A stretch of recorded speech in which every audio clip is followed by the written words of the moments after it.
Hello my dear student, क्या हाल चाल। जो भी हमारे नीट के एस्पिरेंट हैं, किनकी मैं बात कर रहा हूँ, जो हमारे नीट के एस्पिरेंट हैं, जो हमारे इस बार नीट 2025 देने वाले हैं, उन बच्चों के लिए सबसे इम्पोर्टेंट वीडियो होने वाला है।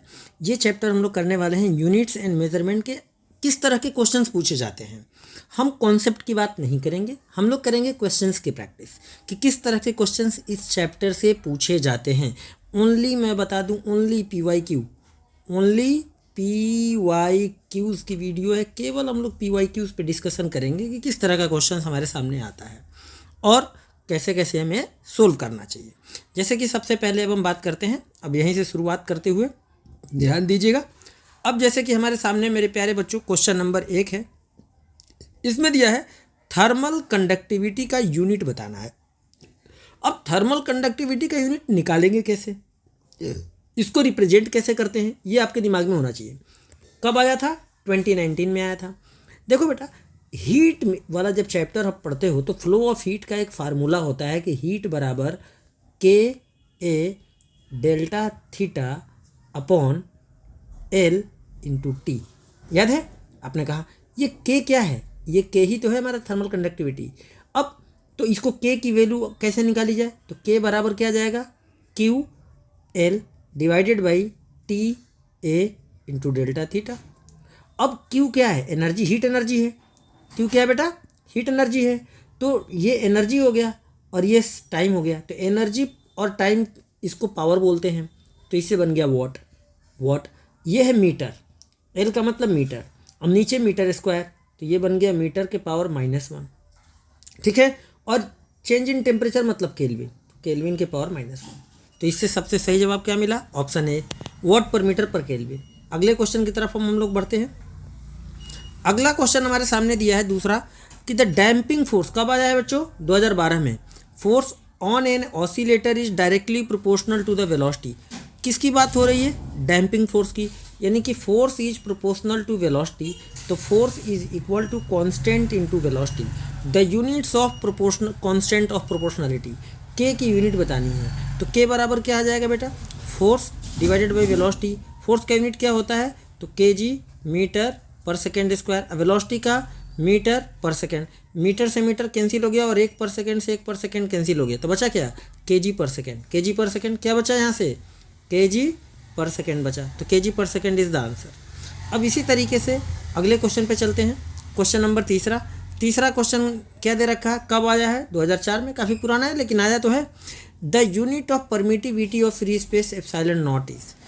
परमिटिविटी एप्सिलॉन नॉट हमको पता है, ये सारा बच्चा कर लेगा, इसको डिस्कस करने की कोई ज़रूरत नहीं है। अब तो ये हमारे यूनिट से रिलेटेड क्वेश्चन हो गए। अगर आपको यूनिट निकालने आता है तो डायमेंशन के क्वेश्चंस भी इसी तरीके से होते हैं। अगर वो मिलेंगे तो भी देख लेता हूँ, वो है, अरे सिग्निफिकेंट फिगर आ गया। हाँ, यूनिट से रिलेटेड ही डायमेंशन होता है, इसीलिए मैं यूनिट के बाद सीधे डायमेंशन वाले क्वेश्चन पे चला आया। जैसे डायमेंशन ऑफ स्ट्रेस। स्ट्रेस क्या है? एक तरीके का प्रेशर होता है कि नहीं? स्ट्रेस क्या है? प्रेशर ही तो है। नॉर्मल प्रेशर को स्ट्रेस बोलते हैं हम लोग। ठीक है। कब आया है? नीट 2020 में। तो जो प्रेशर का होगा वही स्ट्रेस का। प्रेशर का फार्मूला क्या होता है बच्चों? Force upon area. फोर्स का यूनिट डायमेंशन क्या होगा? MLT-2। और एरिया का क्या होगा? L square. तो एक L से एक L कैंसिल हो गया, तो बचा क्या? ML-1 T के पावर -2। ML-1 T के पावर -2, ऑप्शन डी। ठीक है। अब इस तरीके से आगे बढ़ते हैं। आगे कि the pair of quantities having same dimension कब आया? कर्नाटका नीट 2013 में। 2013 में आप देख सकते हो कि किसका the pair of quantities having same dimension. तो इम्पल्स सरफेस टेंशन बिल्कुल नहीं। एंगुलर मोमेंटम वर्क बिल्कुल नहीं। वर्क एंड टॉर्क बिल्कुल सही। इन दोनों का डायमेंशन सेम होता है, क्योंकि वर्क का यूनिट भी होता है न्यूटन मीटर जिसे हम जूल कहते हैं, और टॉर्क का भी होता है न्यूटन मीटर जिसे हम जूल कह सकते हैं। ठीक है, कोई दिक्कत? तो C is the right answer. Young's modulus और एनर्जी दोनों अलग अलग होता है। यंग मॉडुलस का प्रेशर या स्ट्रेस के बराबर होता है। ठीक है। अब आगे बढ़ते हैं। अगला क्वेश्चन देखो बेटा, अगला देखा डायमेंशन दे रखा, डायमेंशन ऑफ, ये देखो माइनस के साथ लिखा है, यानी पावर में माइनस लगा। इसका मतलब ये एक्चुअल में लिखा है one by root epsilon naught into mu naught. सब लोग जानते हो ये किसके बराबर होता है बच्चों? सी के बराबर। सी का मतलब स्पीड ऑफ लाइट, और स्पीड ऑफ लाइट को बोलते हैं ना। सी का मतलब क्या हो गया? LT-1। सही जवाब क्या है? LT-1। कब आया है? देखो 2000 मेंस में भी आया है, 2011-12 दोनों मेंस में आया है। ठीक है। अब आगे बढ़ते हैं। आगे क्वेश्चन 18 दिया, dimension of this where epsilon not is permittivity of free space and e is electric field. देखो बेटा ये एक तरीके का इलेक्ट्रिक फील्ड का एनर्जी डेंसिटी का फार्मूला है। किसका? एनर्जी डेंसिटी का। और एनर्जी डेंसिटी का मतलब होता है कि एनर्जी, समझ लो, एनर्जी अपॉन वॉल्यूम, इसी को बेटा हम लोग एनर्जी डेंसिटी बोलते हैं। ठीक है, ये एनर्जी डेंसिटी का फार्मूला है। तो एनर्जी का डायमेंशन क्या होता है? M L square T minus two. अब वॉल्यूम का क्या होता है? L cube. एल स्क्वायर से एल स्क्वायर कैंसिल, तो बचा क्या? M L minus one T के power minus two. M L minus one T के पावर माइनस टू। देखो सही जवाब ऑप्शन नंबर बी, सही जवाब ऑप्शन नंबर बी। अब आगे बढ़ते हैं। आगे दिया है ये कि if dimension of a physical quantity are this then physical quantity will be. Dimension of a physical quantity are this. अब इन्होंने कहा कि भाई अगर ऐसा है तो क्या हो सकता है? अगर एम ऐसा दे रखा है तो वेलोसिटी में क्या हो सकता है? तो अगर वेलोसिटी की बात करें तो इसमें क्या होगा भाई? M zero L T minus one. ठीक है, तो ए की वैल्यू इन्होंने दे दिया कि वन, तो गलत, ये करेक्ट नहीं होगा। एक्सेलरेशन लिखा, एक्सेलरेशन का क्या होता है? एम जीरो एल टी के पावर माइनस टू। अब यहाँ भी अगेन ए वन दे दिया, ये भी गलत हो गया क्योंकि ये वैल्यू ए का है और ये वैल्यू बी का है और ये वैल्यू सी का है, जो कि गलत है। अब आगे फोर्स, फोर्स में क्या होता है? ए जीरो दे दिया, जबकि गलत है क्योंकि फोर्स का डायमेंशन तो हमारा होता है M L T minus two, यानी एम के पावर वन एल के पावर वन टी के पावर माइनस टू, और यहाँ ए जीरो दे दिया, मतलब ये भी गलत हो गया। अब लिखा प्रेशर। अब प्रेशर की बात, तो प्रेशर को ही स्ट्रेस कहते हैं और अभी थोड़ी देर पहले हमने स्ट्रेस के बारे में बताया था। कितना होता है? M L minus one, M one L minus one T minus two. A की वैल्यू वन, बी की वैल्यू माइनस वन, सी की वैल्यू माइनस टू। करेक्ट, क्योंकि तीन वैसे भी गलत हो गया था तो चौथा ही हमारा सही था, है ना। कब आया था ये क्वेश्चन? ये बहुत पुराना क्वेश्चन है वैसे, 2009 का, बहुत पुराना, लेकिन कोई दिक्कत नहीं, हमें तो करने से मतलब था। अब आगे देखो, ये भी बहुत पुराना क्वेश्चन है वैसे, 2008 में आया हुआ। इसमें क्या बोला गया है? इसमें बोला गया है which of two following five physical parameters have the same dimension. पाँच में, जैसे energy density, refractive index, dielectric constant, Young modulus, magnetic field, इनमें से किसके डायमेंशन सेम होंगे? सवाल है। अब इसमें दिया 1 4 2 4 1 5 3 5, ठीक, ये पाँच है। अब आपको बताना है किसके किसके सही। देखो रिफ्रैक्टिव इंडेक्स जो है ना, ये कांस्टेंट है, ये डायमेंशन लेस होता है, ठीक। अब बात करते हैं मैग्नेटिक फील्ड। मैग्नेटिक फील्ड का पॉसिबल तो नहीं है। अब एनर्जी डेंसिटी अभी हम लोगों ने निकाला। एनर्जी डेंसिटी का क्या होता है? इसका अगर निकालेंगे तो बेटा एनर्जी अपॉन वॉल्यूम। एनर्जी का मतलब क्या हो गया? M L square T minus two, और ये एल क्यू। कितना आ गया? M L minus one T minus two. कोई दिक्कत वाली बात? आपने कहा सर कोई दिक्कत नहीं, इतना सही है। अब अगर यंग्स मॉडुलस की बात करें, यंग्स मॉडुलस की, क्या 1 के साथ 3 का कोई पेयर, 4 का पेयर बना है? हाँ देखो पहले में बना है। चलो, यंग्स मॉडुलस प्रेशर के बराबर होता है। यंग्स मॉडुलस की कितना? प्रेशर के बराबर इसका डायमेंशन होता है। प्रेशर का मतलब हो गया फोर्स अपॉन एरिया। फोर्स कितना होता? M L T minus two, और एरिया मतलब एल स्क्वायर। ये कैंसिल, कितना आ गया? M L minus one T के पावर माइनस टू। आ गया क्या? तो आपने कहा सर पहले का और ये चौथे का बराबर है, यानी ऑप्शन ए इज करेक्ट, ठीक है। इस कब आया था क्वेश्चन? 2008 में, 2008 में। अब हम लोग आगे बढ़ेंगे। आगे कब पूछा गया? 2007 में। इसमें क्या दिया? Dimension of resistance in an electrical circuit in terms of dimension of mass, length and time and of current. इन इतने टर्म में निकालना है। M L T and I के टर्म में हमको क्या निकालना है? Resistance of dimension of resistance of electric circuit. Resistance का dimension M L T I के फॉर्म में निकालना बाबू, एम एल टी आई के फॉर्म में निकालना है। अब बताओ कैसे निकलेगा एम एल टी आई के फॉर्म में? आपने कहा अरे सर क्या ही दिक्कत है, टी टाइम है, लेंथ है, ये मीटर के सेंस में, करंट आई, और ये मास है, निकल आएगा। कैसे निकलेगा? देखो कि रेजिस्टेंस का formula according to Ohm's law क्या होता है? V upon I. आपने कहा बिल्कुल सर। पोटेंशियल का फार्मूला क्या होता है? Work done by charge. आपने कहा बहुत बढ़िया। तो ये क्या आ गया कि वर्क डन अपॉन चार्ज। ये चार्ज को हम लोग आई टी लिख सकते हैं, तो आई इंटू टी, और नीचे एक और आई है तो एक और आई, तो क्या आ गया? Work done upon I square into T. Work done का मतलब M L square T minus two divided by, अब देखो आई स्क्वायर का मतलब है आई स्क्वायर, और टी का मतलब है टी, ठीक है। अब जब इनको ऊपर ले जाके सब एक जैसे अरेंज करेंगे तो क्या आएगा? एम आ जाएगा, एल स्क्वायर आ जाएगा, टी के पावर -3 आ जाएगा, और आई के पावर -2 आ जाएगा। ठीक है, अब देखो ऐसा ऑप्शन कहाँ दिया है, ml² t-3 i-2, आपने कहा सर सी में दिया है, सी इज़ द राइट आंसर। ठीक, आगे बढ़ते हैं।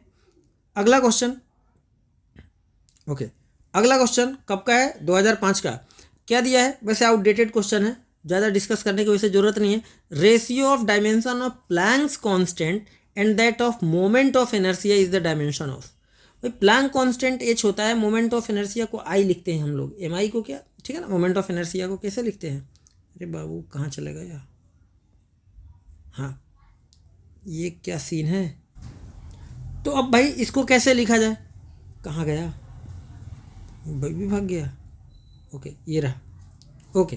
तो क्वेश्चन नंबर 22, अब क्वेश्चन नंबर 22 में आपको Planck constant h, moment of inertia mi, इन दोनों का क्या निकालना भाई, जो डायमेंशन इनमें से किसके बराबर होगा, क्या आप लोग निकाल सकते हो।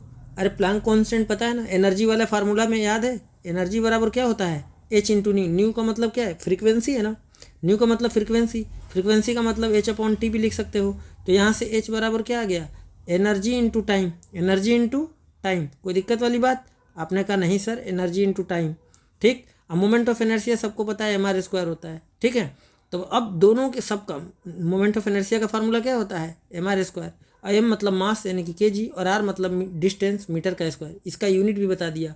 h का यूनिट अब आप इससे निकाल लेना, एनर्जी इंटू टाइम से डिवाइड करके चेक कर लो इसमें से किसके बराबर है, आंसर जरूर कमेंट करना। अब आगे बढ़ते हैं, ठीक है, वैसे काफ़ी पुराने क्वेश्चन हैं, 2004 और 1992। Dimension of universal gravitational constant, काफ़ी टाइम ये क्वेश्चन पूछा गया, बहुत बार ये क्वेश्चन पूछा जाता है, तो एक इम्पॉर्टेंट है और आसान है निकालना। क्या है, आसान है। इस रिलेशन में सबको पता है कि स्मॉल जी बराबर क्या होता है, capital G mass upon r² होता है। यहाँ से कैपिटल जी बराबर क्या हो जाएगा बेटा, gr² अपॉन मास, कोई दिक्कत तो नहीं, आपने कहा नहीं, निकाल लो इससे। g मतलब एक्सेलरेशन है, तो एक्सेलरेशन का मतलब lt का पावर -2, r² मतलब l² अपॉन मास, तो अपॉन मास ये ऊपर चला गया तो आ गया यहाँ पर m के पावर -1, लो बन गया, ठीक है। और ये क्या बना, l² था, यहाँ l³ आ जाएगा, m-1 l³ t-2, ठीक, m-1 l³ t-2, ठीक है, ध्यान दो, ऑप्शन ए इज राइट। तो ये क्वेश्चन पूछा जाता है, काफ़ी बार पूछा गया है। अब आगे बढ़ते हैं, यहाँ पर आगे दे दिया है अगेन कि dimension of Planck constant equals to that of, ठीक है। आई थिंक प्लैंक कांस्टेंट का जो है डायमेंशन, प्लैंक कांस्टेंट का एंगुलर मोमेंटम के बराबर निकल के आता है, किसके, एंगुलर मोमेंटम के बराबर आता है। आगे बढ़ता हूँ, ये भी 2000 का क्वेश्चन है। क्या दिया है 25 में, which pair do not have equal dimension, इसका इक्वल डायमेंशन है, इसका इक्वल है, फोर्स और इम्पल्स इसका इक्वल नहीं है, ठीक। Angular momentum Planck constant equal होता है, इलास्टिक मॉडल प्रेशर इक्वल होता है, B is the right answer. तो कभी कभी ऐसे भी क्वेश्चन होता है, डू नॉट या नॉट ऐसे लगा हुआ होता है, इसको भी आपको ध्यान देना होगा। आगे बढ़ेंगे, आगे दिया हुआ question number 26, dimension of impulse are equal to linear momentum, ठीक है, इम्पल्स का लीनियर मोमेंटम के बराबर होता है। और आगे बढ़ेंगे, आगे दिया है which of the following dimensions will be same as that of time, time के बराबर किसका डायमेंशन होता है, ठीक है, टाइम के बराबर, ठीक है, याद रखना है, टाइम के बराबर इनमें से किसका डायमेंशन होता है, जल्दी से बताओ, जल्दी से बताओ, जल्दी से बताओ फटाफट एकदम, किसका होता है टाइम के बराबर डायमेंशन, इनमें से किसके बराबर की बात हो रही है, टाइम के बराबर की बात हो रही है। टाइम, देखो बेटा एलआर सर्किट की जब बात करते हैं तो एलआर सर्किट में टाइम कांस्टेंट जो होता है, टाइम कांस्टेंट वो L/R के बराबर होता है, क्या, L/R के बराबर होता है। तो ऑप्शन ए इज राइट, ठीक है। एलआर सर्किट याद करो, कहाँ की बात हो रही है, एलआर सर्किट की बात हो रही है, याद करना, ये इंपॉर्टेंट सवाल में से एक है, ये क्या बच्चों, इंपॉर्टेंट सवालों में से एक है। आगे बढ़ते हैं, अब देखो डायमेंशन ऑफ आरसी की बात कर दिया, dimension of RC, dimension of RC, dimension of RC, जल्दी से बताओ इसका सही जवाब, जल्दी से फटाफट इसका आंसर दो, जल्दी जल्दी आंसर बताओ, किसको किसको पता चल गया डायमेंशन ऑफ आरसी। बेटा आरसी सर्किट का ये भी टाइम कांस्टेंट है, आरसी कांस्टेंट का ये भी टाइम कांस्टेंट है, तो इसका भी सही जवाब सी है, सही जवाब सी है। आगे बढ़ते हैं, और ये क्वेश्चन बहुत पुराने हैं, वैसे ये भी काफ़ी पुराने क्वेश्चन है, लेकिन आप लोग एक बार प्रैक्टिस के लिए कर सकते हो कि विच of the following has the dimension of pressure, pressure का डायमेंशन क्या है बताने लायक नहीं है, कई बार बता चुका, आई होप आप सब लोग कर लोगे। आगे ये क्वेश्चन 1989 का क्वेश्चन है कि of the following quantities which one has dimension different from the remaining 3, energy per unit volume, force per unit area, product of voltage and charge per unit volume, angular momentum. साफ साफ लिखा है कि of the following quantities which one has dimension different from remaining 3, remaining 3 आराम से निकाल लोगे, आराम से निकाल लोगे। तीनों में से किसका किसका सबसे में कौन ऐसा है जो थोड़ा सा अलग बिहेव कर रहा है, सब निकालोगे, आ जाएगा फटाक से। इसका आंसर कमेंट जरूर करना। इसके बाद देखो बेटा again dimensional formula and dimensional equation के हमारे क्वेश्चंस आ गए। ये सब यूनिट से रिलेटेड होता है, इसीलिए मैं यूनिट्स एंड मेजरमेंट में परसेंटेज एरर को हटाने के बाद केवल यूनिट वाले क्वेश्चन पे फोकस किया हूँ। Dimensional formula of magnetic flux. बेटा मैग्नेटिक फ्लक्स क्या होता है, 5B बराबर BA cos थीटा। क्या होता है बेटा, BA cos थीटा। B और A, बहुत सारे बच्चे सोच रहे होंगे सर बी का कैसे निकालेगा, कैसे निकाले। अरे ये सब तो एकदम आसान है ना बेटा। मैग्नेटिक फोर्स का फार्मूला क्या होता है, IBL sin थीटा। IBL यहाँ से आप चाहे तो बी का डायमेंशन निकाल सकते हो, यूनिट निकाल सकते हो। बी बराबर क्या आ गया, F/I/L। ठीक है, F का मतलब क्या है, ML/T-2 और I का मतलब करंट है। I का मतलब क्या है, करंट। करंट के लिए आप A लिख सकते हो।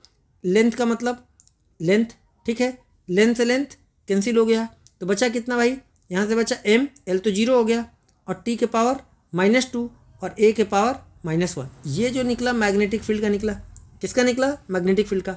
और मैग्नेटिक फील्ड में एरिया मल्टीप्लाई करना है। मैग्नेटिक फील्ड में एरिया मल्टीप्लाई कर देंगे अपने आप मैग्नेटिक फ्लक्स एरिया मतलब L² मल्टीप्लाई कर दो तो L² इसके साथ आ गया। तो अब कितना बच गया, ML² T-2 A-1, ML² T-2 A-1। Option C is the right. ठीक है, तो बहुत टाइम टेकन प्रोसेस नहीं है। 1999 में पूछा गया था। ठीक, 1991 में ये क्वेश्चन पूछा गया। 1991 में dimension of permeability of free space that is mu. सब लोग निकाल लोगे, कोई दिक्कत वाली बात नहीं है। ये सब बड़ा आसान होता है। ठीक है, अब यहाँ पर एक सवाल दे दिया है कि अकॉर्डिंग टू न्यूटन, और ये भी काफ़ी पुराना क्वेश्चन है वैसे, कि according to Newton the viscous force acting between liquid layers area A velocity gradient delta V by delta Z is given by F is equal to minus eta A delta V by delta Z, where eta is the coefficient of viscosity, the dimensional formula of eta। बेटा सब कुछ तो दे दिया, ईटा कहीं तो निकालना है। तो जब इतना सारा इन्फॉर्मेशन इन्होंने दे ही दिया तो बचा क्या, इस फार्मूला को ध्यान से देखो और यहाँ से ईटा के लिए सब कुछ लिख लो। तो ईटा बराबर क्या हो जाएगा बेटा, ईटा बराबर माइनस साइन को इग्नोर कर दो क्योंकि माइनस साइन डायमेंशन में आएगा नहीं। ये आ जाएगा बेटा F, ठीक है, divided by A multiplied by delta Z divided by delta V। कोई दिक्कत। फोर्स का मतलब क्या हो गया, ML/T-2। डेल्टा Z डिस्टेंस है बेटा यानी कि L।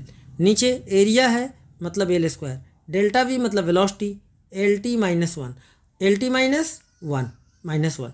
इसी को सिंप्लीफाई करो ना, L² और ये L ख़त्म हो गया। बचा कितना, बचा M, ये M बचा। अब देखो यहाँ L बचा तो L के पावर -1, T के पावर -2 और T के पावर -1, तो दोनों में से एक खत्म हो गया। बचा क्या ऊपर, T के पावर -1, यही तो बचा। ML-1T-1, ML-1T-1। देखो कहाँ है, ऑप्शन डी में। कब आया था, 1990 में। आसान सा क्वेश्चन है, बहुत इजी क्वेश्चन, बेसिक से क्वेश्चन होते हैं, ज़्यादा डरने वाली बात नहीं होती है। यहाँ पर पूछ लिया dimensional formula of self inductance, 1989 में आया है। सेल्फ इंडक्टेंस, अब सेल्फ इंडक्टेंस एल को कहते हैं ना, और ईएमएफ का एक फार्मूला होता है, ईएमएफ बराबर L/di/dt। L/di/dt क्या इस फार्मूले में L है, क्या इसी का डायमेंशन पूछा है, तो L बराबर क्या हो जाएगा बेटा, E/dt डिवाइडेड बाई di। ठीक है, डिवाइडेड बाई di। भाई ईएमएफ क्या है, ईएमएफ का मतलब है कि वर्क डन बाई चार्ज। ठीक, और dt का मतलब टाइम है यानी कुल मिला के टाइम है, और di का मतलब कुल मिला के करंट है। हमें डायमेंशन लिखना है, फार्मूला को करेक्ट नहीं करना है, इसलिए मैंने ऐसे लिख दिया। अब इसका डायमेंशन क्या होगा, तो ML² T-2। ठीक, टाइम का क्या होगा, तो टाइम ही होगा। नीचे चार्ज का मतलब एम्पियर इंटू टाइम। ठीक, और करंट का मतलब अगेन एम्पियर यानी कि एम्पियर का स्क्वायर। यहाँ पर आ गया एम्पियर का स्क्वायर टाइम। जो कटने लायक है काट दो, टाइम से एक टाइम कैंसिल। अब बचा ही क्या, ML² T के पावर -2 A के पावर -2। ये वाला भी ऊपर जाएगा तो A के पावर -2, ML² T-2 A के पावर -2, ML² T-2 A के power -2। Option C is the right. ठीक है, और ये ऐसा नहीं है कि भले यहाँ पे आया है, कई बार और भी पूछा गया क्वेश्चन, हाईलाइट नहीं किया इन्होंने। ठीक, तो इस तरीके के क्वेश्चंस आते हैं। अब यहाँ पूछा गया 1989 में dimensional formula of torque, torque का एनर्जी के बराबर होता है ml² t-2, ml² t-2, option A is correct. ठीक, सबको एकदम रटा होना चाहिए इस तरीके से। If C and R denote capacitance and resistance, तो RC, अभी थोड़ी देर पहले RC के तो बताया है टाइम कांस्टेंट के बराबर होता है, इसको टाइम कांस्टेंट बोलते हैं RC सर्किट का। इसको क्या बोलते हैं बेटा? टाइम कांस्टेंट बोलते हैं। तो इसका डायमेंशन केवल टाइम के बराबर होगा, केवल t⁻⁻1 होगा, m की वैल्यू 0 और l की वैल्यू 0 मिलेगा। अब आगे बढ़ते हैं, आगे अरे थोड़ा और भी दे दो, कठिन कठिन सवाल। हाँ देखो, ये एक क्वेश्चन आया, लेटेस्ट क्वेश्चन की डिस्कस कर लेते हैं, नीट 2017 में। ठीक है, डायमेंशन का क्वेश्चन है। जैसे कि इन्होंने दिया है कि अ physical quantity of the dimensions of length can be performed out CG and this square is C is velocity of light, G is universal gravitational constant and gravitation G is the universal constant of gravitation and E is charge। ठीक है, अब इन्होंने physical quantity, अब देखो सवाल को बहुत अच्छे से पहले समझो, सवाल को बहुत अच्छे से समझो। लिखा है क्वेश्चन 38 में कि physical quantity of the dimensions of length that can be formed out of CG and this one. किससे लेंथ का डायमेंशन निकालना है भाई? यानी CG और इस टर्म में आपको लेंथ का डायमेंशन निकालना है, जहाँ पर C स्पीड ऑफ लाइट है, G यूनिवर्सल ग्रेविटेशनल कांस्टेंट है और E के बारे में दे दिया चार्ज है, बाकी 4πε0 हमारे कांस्टेंट टर्म।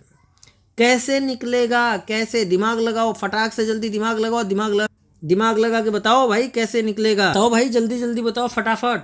नहीं पता चला? देखो ऐसा कर लो, ये एक क्वांटिटी है, ये एक क्वांटिटी है, इसको भी एक क्वांटिटी मान लो कि ये भी एक क्वांटिटी है। लेंथ कहीं तो निकालना है हमको, तो हम लोग क्या लिखते हैं कि length is directly proportional to C के पावर A, G के पावर B, और ये भी कोई क्वांटिटी है, इसको तुम कुछ भी मान लो।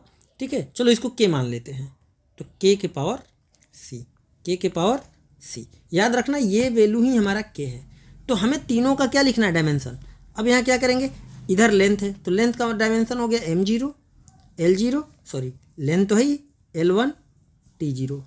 ठीक है, लेफ्ट हैंड साइड इसका डायमेंशन हो गया। इधर proportional C speed of light है तो LT-1 इसका पावर है। ठीक, इधर G, अब G का डायमेंशन क्या होता है? G का डायमेंशन थोड़ी देर पहले आपको बताया गया था, याद है कि नहीं याद है?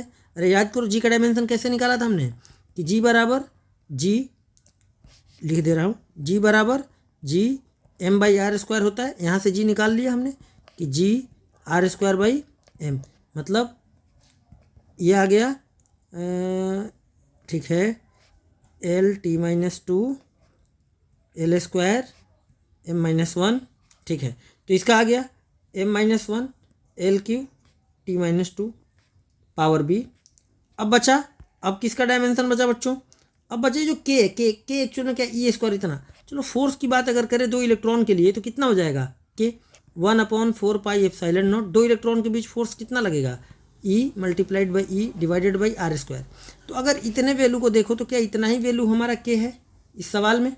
आपने कहा सर, तो E² डिवाइडेड बाई 4πε0, ये जो टर्म है क्या ये F × r² के बराबर आ गया? आपने कहा F का मतलब क्या है?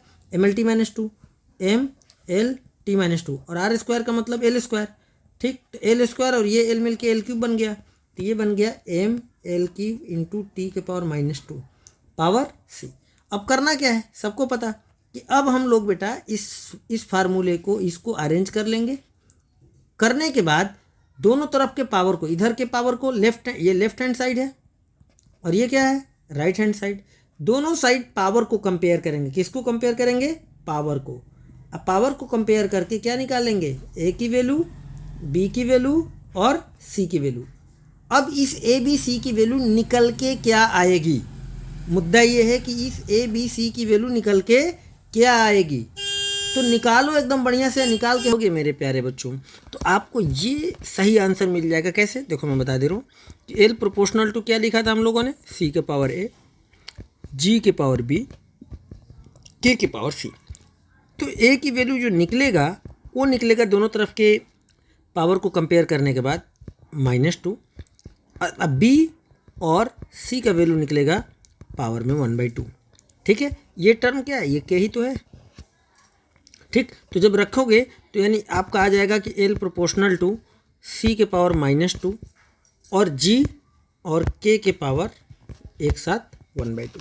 तो C के पावर -1/2 का मतलब क्या होता है, -2 का मतलब क्या होता है, C के पावर -2 का मतलब क्या होता है, ध्यान से देखो।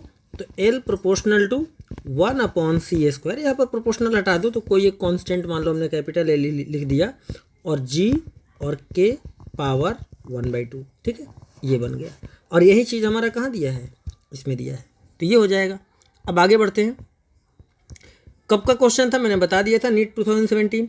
अब एक क्वेश्चन ये है कि Planck constant H, speed of light C, Newton's gravitational constant G are fundamental constant, which of the following combination of these has the dimension of length, dimension of length. तो इस क्वेश्चन में भी क्या है, मतलब एकदम सिमिलर क्वेश्चन है question number 39 की तरह, है ना। तो जब क्वेश्चन नंबर 39 की तरह है तो इसमें भी हम लोगों को क्या करना है, वही काम करना है कि लेंथ की बात हो रही है, तो length is directly proportional to S to the power x मान लो, C to the power y और G to the power z, ठीक है, ये मान लिया। इधर डायमेंशन लिखेंगे, इधर का डायमेंशन लिखेंगे और x y g की वैल्यू पावर को कंपेयर करके इक्वेट कर लेंगे, ठीक है। और जब पावर को कंपेयर करके इक्वेट करेंगे तो कुछ ना कुछ तो आंसर निकलेगा ही निकलेगा, ठीक है। निकलेगा क्या, जनरल कुछ इस तरीके का निकलेगा आंसर, आपका फाइनल रिजल्ट निकल के आएगा। अब अपन लोग आगे बढ़ते हैं। कब आया था ये क्वेश्चन, ये क्वेश्चन आया था 2016 के नीट के पेपर में। अब इसी तरीके से देखो 2015 में ये क्वेश्चन आया है, 2015 में ये क्वेश्चन आया है, ये 2015 में ये क्वेश्चन आया है। Dimension of critical velocity VC कुछ इस फॉर्मेट में दिया है, एक्स वाई जेड की वैल्यू, यानी उसी टाइप के क्वेश्चन को लेटेस्ट ईयर्स में इस तरीके से पूछा गया है, ठीक है। अब तो एक्स वाई जेड की वैल्यू निकालना है, सेम वही प्रोसेस करना है जो आपको 39 में करना था। अब करने के बाद आप लोग इसका आंसर हमें कमेंट करोगे कि कौन सा जवाब सही है, ठीक है। अब अपन लोग आगे बढ़ते हैं और देखते हैं और कौन सा क्वेश्चन है। देखो ये क्वेश्चन 2014 में आया है। कब आया है, 2014 में आया है। 2014 में ये क्वेश्चन क्या आया 41 में, कि force velocity and time are taken as a fundamental unit, then the dimension of mass are.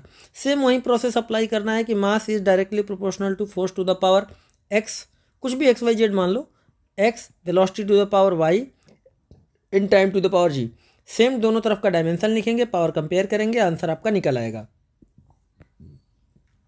ये क्वेश्चन नंबर 42 जो है, क्वेश्चन नंबर 42। अभी इस तरह के क्वेश्चन हम बताएंगे एक दिन और, लेकिन अभी हम डायमेंशन पे बात कर रहे थे। 2006 इस तरह के क्वेश्चंस पहले आते थे, करेंटली नहीं आ रहे हैं, प्रिंसिपल ऑफ होमोजेनिटी के, प्रिंसिपल ऑफ होमोजेनिटी के। जैसे कि इस क्वेश्चन में आप देखो क्या दिया हुआ 43 में, कि V is equal to AT plus B upon T plus C where A B C are constant, the dimensions of A B and C are, ठीक है। तो ये T और C एक दूसरे के साथ एडिशन में है, तो जितना डायमेंशन C का डायमेंशन T के डायमेंशन के बराबर होगा। T का मतलब हो गया टाइम, तो C का डायमेंशन टाइम के बराबर हो गया। अब AT का डायमेंशन ऑलरेडी V के बराबर होगा, ठीक है। तो AT का डायमेंशन कितना हो गया, V के बराबर, तो A का डायमेंशन V बाई T के बराबर, A का डायमेंशन V बाई T के बराबर हो जाएगा, ठीक है। अब V क्या हो गया, LT के पावर -1 और T क्या है T, तो ये दोनों एक साथ लिखा जाएगा अगर, तो क्या हो जाएगा LT के पावर -2। तो A का डायमेंशन हो गया LT के पावर -2 और C का हो गया T। तो देखो कि A और C का कहाँ कहाँ सेम मैच कर रहा है, देखो ऑप्शन बी में, ऑप्शन बी हमारा सही जवाब हो जाएगा। ऑप्शन बी हमारा क्या हो जाएगा, सही जवाब हो जाएगा। अब आगे बढ़ेंगे हम लोग, आगे बढ़ने के बाद क्या करेंगे, आगे बढ़ेंगे क्वेश्चन नंबर 44। इसमें दिया है a equation is given by P plus A upon V², B theta by V, where P pressure, V volume, theta absolute temperature, ठीक है। थीटा क्या है, एब्सोल्यूट टेम्परेचर। तो A और B का डायमेंशन आपको निकालना है, एकदम सेम उसी पैटर्न का है, प्रिंसिपल ऑफ होमोजेनिटी का हो जाएगा।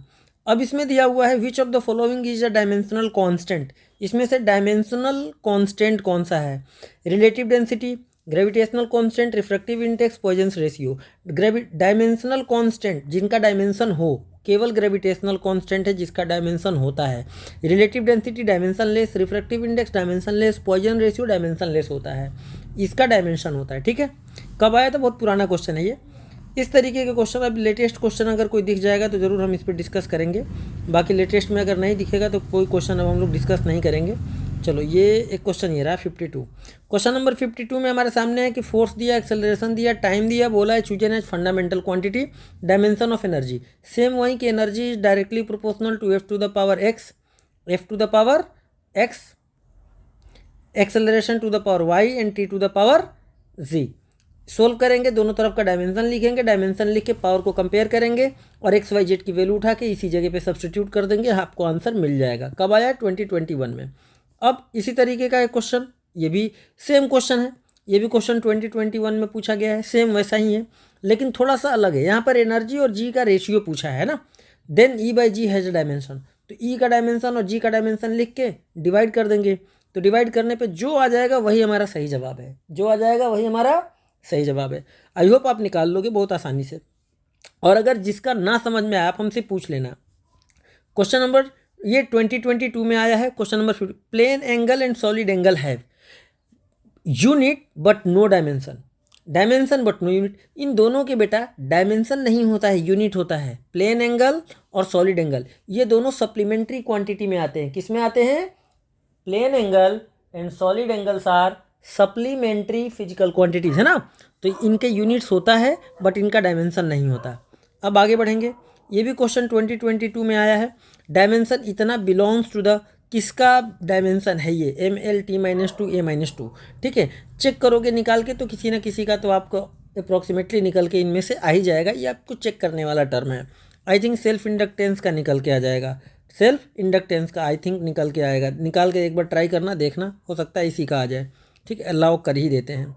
तो एल बराबर हम लोगों ने निकाला था ईएमएफ बराबर L D I by D T, और ईएमएफ का मतलब हो गया वर्क डन बाई चार्ज। तो एल का हमारा बन गया एल बराबर वर्क डन यानी कि M L square T minus two upon charge मतलब ए टी, टाइम मल्टीप्लाई हो गया यानी कि टाइम, डी आई मतलब ए स्क्वायर, तो इसको ए स्क्वायर टी देखते हैं। एल बराबर टी से टी कैंसिल, तो M L square T minus two A के power minus two, M L square T minus two A के पावर माइनस टू। अच्छा एम एल स्क्वायर ना, बहुत बड़ा M L square, okay, L का नहीं है क्योंकि यहाँ पर देखो एल स्क्वायर आ रहा है और यहाँ एल स्क्वायर नहीं है, तो इसका तो नहीं है। ठीक है, इसका ये नहीं है। दूसरे का होगा मैग्नेटिक फ्लक्स का। मैग्नेटिक फ्लक्स का मतलब फाई बी, फाई बी का मतलब बी इंटू ए। बी का कैसे निकालना है? तो एफ बराबर क्या होता है? I B L. तो यहाँ से बी बराबर आ जाएगा बेटा F upon I into L into A. F का कितना हो गया? M L T minus two, M L T minus two. Area का मतलब एल स्क्वायर, आई का मतलब एम्पियर और एल का मतलब एल। तो एक एल से एक एल कैंसिल, यहाँ भी एम एल स्क्वायर आ गया, तो ये वाला भी नहीं होगा, यानी कि बी वाला भी हमारा नहीं होगा। सेल्फ इंडक्ट ये नहीं हुआ, ये नहीं हुआ। मैग्नेटिक परमिएबिलिटी जिसे म्यू कहते हैं, मैग्नेटिक परमिएबिलिटी म्यू नॉट। ठीक है, और इलेक्ट्रिक परमिएबिलिटी, तो इन दोनों में से अब आप चेक करोगे तो इन दोनों में से किसी ना किसी एक का तो ज़रूर हो जाए। तो जब आप निकालोगे यहाँ पे तो मैग्नेटिक परमिएबिलिटी का ऑप्शन आ जाएगा, क्योंकि इलेक्ट्रिकल परमिएबिलिटी में ये चीज़ नहीं बनता, उसमें शायद m के पावर -1 आता है ना। तो इसका सही जवाब आई होप आपको यही निकल के आएगा, क्योंकि इसका तो नहीं हुआ, दोनों का मैंने चेक कर लिया। इलेक्ट्रिकल परमिटिविटी का आप निकालोगे तो इलेक्ट्रिकल परमिटिविटी यानी समझ रहे हो ना, एप्सिलॉन नॉट की बात हो रही है। ठीक है, किसकी बात हो रही है? एप्सिलॉन नॉट की। तो फोर्स का फार्मूला क्या होता है कि 1/4 pi epsilon naught into Q1 Q2 upon Q1 Q2 का मतलब Q बराबर IT होता है, तो ऐसे समझो IT का होल स्क्वायर, Q स्क्वायर हो गया Q1 Q2, तो दोनों का अपॉन R स्क्वायर। हमको इसका निकालना है केवल। तो एप्सिलॉन नॉट बराबर I का स्क्वायर मतलब A स्क्वायर, T का स्क्वायर मतलब T स्क्वायर, नीचे R स्क्वायर है यानी L स्क्वायर। ठीक है, और ये F हमारा नीचे आ गया, तो ये आ गया MLT-2। ठीक, ये ऐसे बन गया। अब इसी को आपको क्या करना है? सिंप्लीफाई। हाँ, तो अब देखो बेटा क्या करना है। अब यहाँ m के पावर क्या आ गया? -1, m के पावर -1, और यहाँ m के पावर 1 दिया था, तो अब ये सी बात है कि d भी हमारा नहीं हुआ, तो बचा क्या? c तो बचा, c हमारा सही जवाब हो जाएगा। कब आया? 2022। तो डायमेंशन वगैरह में फार्मूला वगैरह अगर आपको पता है तो बड़ा ईजी हो जाता है निकालना। ठीक है, ये अलग चीज़ है। सिग्निफिकेंट फिगर वगैरह ये भी हम आपको बताएंगे, सिग्निफिकेंट फिगर वगैरह, परसेंटेज एरर वगैरह के क्वेश्चंस कैसे करने हैं। अभी हम लोग बात कर रहे हैं केवल डायमेंशन का, तो डायमेंशन वाले की बात करेंगे। अब देखो 2024 में ये क्वेश्चन पूछा गया था कि a force defined by F is equal to alpha T A square plus T acts on a particle at a given time t, the factor which is dimensionless if alpha and beta are constant is। ठीक है, उन्होंने बोला अच्छा the factor which is dimensionless if alpha and beta are constant is force defined by इतना act on a particle at a given time T. तो the factor which is dimensionless if alpha and beta are constant is, okay T हमारा time है ना, okay बहुत बढ़िया। If alpha and beta are constant is the factor which is dimensionless. देखो बड़ा simple सा question है बेटा। अगर प्रिंसिपल ऑफ होमोजेनिटी की अगर हम बात करें तो प्रिंसिपल ऑफ होमोजेनिटी क्या कहता है कि जितना यूनिट फोर्स का है उतना ही इसका होना चाहिए, उतना ही इसका होना चाहिए। ठीक है, कोई दिक्कत वाली बात नहीं ना।